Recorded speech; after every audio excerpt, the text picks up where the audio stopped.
Sir Praveen Kumar గారు బహుజన రాజ్యం కోసం, బహుజనుల ప్రయోజనాల కోసం, బహుజనుల అభివృద్ధి కోసం మీరు బీఆర్ఎస్ పార్టీలో చేరారు. ఐపీఎస్ ఆఫీసర్గా ఉండి మీరు పీఎస్పీలో చేరి ఇప్పుడు బీఆర్ఎస్లో చేరారు. నిజంగా బీఆర్ఎస్తోనే బహుజన రాజ్యం వస్తుందని భావించి ఆ పార్టీలో చేరారా? తప్పకుండా అండి, తప్పకుండా. ఈ తెలంగాణ రాష్ట్రంలో బహుజనవాదం, తెలంగాణవాదం రెండూ కలిస్తే ఈ తెలంగాణలో అన్ని వర్గాల ప్రజలకు అందరికి కూడా సమానంగా న్యాయం జరుగుతుందని ఒక బలమైన నమ్మకంతోనే నేను బీఆర్ఎస్ పార్టీలో చేరి మరి కేసీఆర్ గారి ఆశీర్వాదంతో నాగర్ కర్నూల్ పార్లమెంటు బరిలో ఉన్నానండి బీఆర్ఎస్ అభ్యర్థిగా. చట్టసభలోనే ఎందుకు ఉండాలి?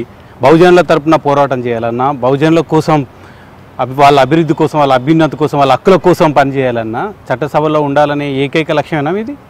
చట్టసభల్లో ఉంటే చట్టాలు తయారు చేసే అవకాశం దొరుకుతుంది. చట్టాలు తయారు చేసినప్పుడు ఈ వర్గాలకు న్యాయం జరుగుతుంది. మరి చట్టాలు అమలయ్యేలా చూసే అధికారం కూడా చట్టసభల్లో ఉండి మరి ఎగ్జిక్యూటివ్లో ఉంటేనే లాభం అవుతుందనే ఉద్దేశంతోనే నేను ఇక్కడికి రావడం జరిగింది. అది తప్పకుండా ఆ విషయంలో నాకు ఎలాంటి కన్ఫ్యూజన్ లేదు, చట్టసభలు ఉండాల్సిందే. బీఆర్ఎస్తో ముందుగా పొత్తు అన్నారు మీరు. బీఎస్పీలో ఉన్నప్పుడు పొత్తు పెట్టుకోవడానికి ప్రయత్నం చేశారు, పొత్తు కూడా పెట్టుకున్నారు, అనౌన్స్మెంట్ కూడా అయింది. హఠాత్తుగా తెగదంపులు చేసుకున్నారు. బీఎస్పీ మీ మాట వినలేదు, అందుకే ఆ పార్టీ నుంచి బయటకు వచ్చి బీఆర్ఎస్లో చేరారా? నిజానికి బీఎస్పీ నా మొట్టమొదటి రాజకీయ జీవితమే బీఎస్పీతో ప్రారంభించాను.